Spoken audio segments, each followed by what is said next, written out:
Yes, we have no bananas. We have no bananas today. Hello everybody out there in Facebook and YouTube land.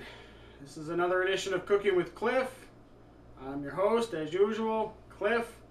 I think we're up to episode 9.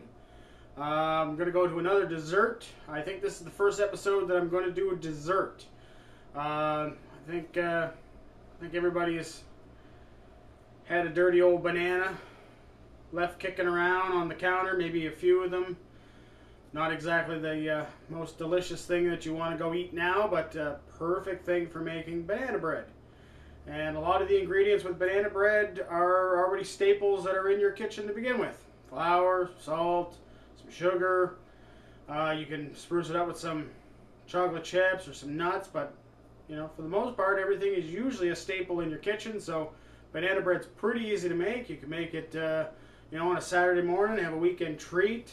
Take it out if you're being invited out for dinner, a little snack. But either way, this is really something that's simple and easy to make, and you usually don't have to go out and buy any extra ingredients if you have a well-stocked pantry. So let's take some dirty old bananas and smash them up, make ourselves a nice loaf of delicious banana bread. And for this recipe, I'm going to alter it a bit. I'm going to try to add you know, a little more health conscious side of it. So I'm going to add a few you know, a few substitutions to try to you know, bring up the fiber and bring down the maybe the calorie aspect of it. So let's go to the mixing bowl. Okay, so I have myself here a nice large mixing bowl. You know, you have to mash down the bananas, so you want to try to give yourself as much space you can. I originally had a smaller bowl, but I think it was going to be harder to work with. I have 1, 2, 3, 4. I got 5 bananas here. They're not all quite at the same ripeness. They're probably not at that stage where they're perfect for banana bread. You really want a nice dark black skinned banana, like, you know, where it's literally the skin is just, you know, like, you know, there's really no more yellow. It's almost ready to you know, fall apart or become mush in your hand, but it'll still work. There's a couple here that were at that stage, but I was getting a little restless, so I didn't want to wait. So now you know, a standard recipe for banana bread is usually only about 3, maybe 4 bananas. So if anything, what will happen here is I'll have, you know, that much more, you know, deep banana flavor, which you're not gonna, you know, can't go wrong with that.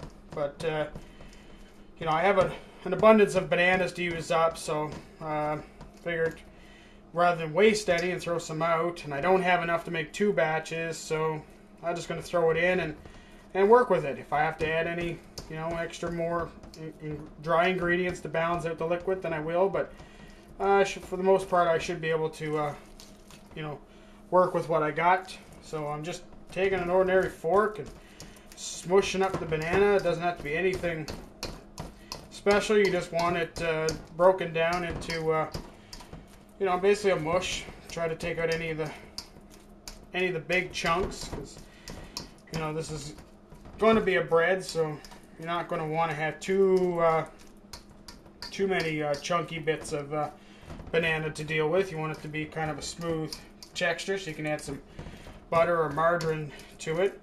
Now normally I would take all my ingredients and I would show you what each one is, but you know, it's time is money when it comes to YouTube. You only have so many minutes to work with.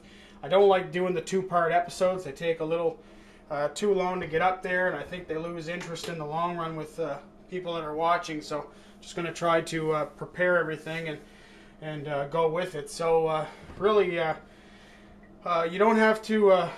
You know, there's no rule that says you have to do dry ingredients, wet ingredients. You know, you just basically throw it in and make sure everything is mixed up evenly. So, traditional recipe calls for white sugar. I'm making 2 substitutions. Traditional recipe is 1.5 cups of white sugar. I'm actually going to go with 1/2 cup of brown sugar. There's a much deeper, darker flavor with brown sugar. And I'm going to substitute about another 1/2 cup of honey. Now, when you're making a substitution like this, because, you know, honey and brown sugar is sweeter than white sugar, you're going to go with a little bit less than what you need.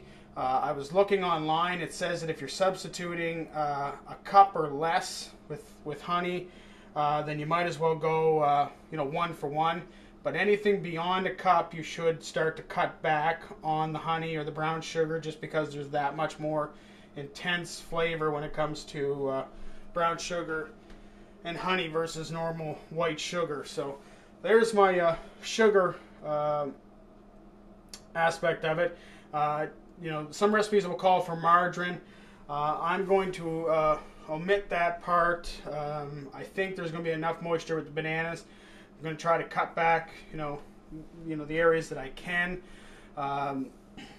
Recipe normally calls for 2 eggs. I'm using egg whites. I'm using about 1/3 of a cup, which would be roughly about 2 large eggs. Again, the egg whites will cut back on some of the fat and some of the cholesterol.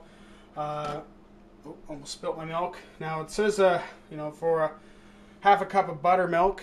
I don't have buttermilk. I don't usually keep it on hand. I just got ordinary white skim milk. Actually, what I use is for baking is I use powder milk. I just make it as I need it.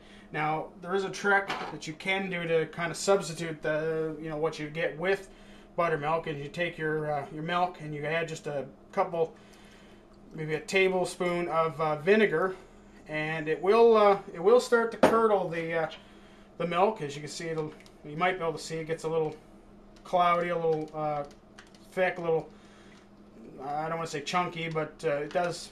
It simulates what you would normally get with buttermilk. So there's my buttermilk substitution. Going to add a teaspoon of salt, teaspoon of baking soda. I'm going to add 2.5 cups of flour. Now, a normal recipe calls for white flour. I'm using whole wheat flour. Actually, I'm using a combination of whole wheat / 12 grain. I didn't want to go quite with the complete 12 grain because it is a more chunky flour. There is oats and other ingredients in there, so I did mix it half and half so that hopefully the texture of the banana bread won't be that out of whack. I'm going to add a tablespoon of, well, actually I think that's 2 tablespoons of flax. Same with wheat germ, just to boost up the fiber. And I got about 1/4 cup of walnuts. Now these are completely optional. Obviously, if anybody has an allergy, you're not going to add it. But I'm going to add about half of those now, and then the last little bit I'll put on the top. And I need about 1 teaspoon of vanilla, which I'm just going to measure. And then I'm going to mix everything up, which will probably take a minute to get a nice texture here, and I definitely don't want to splash it all over the place.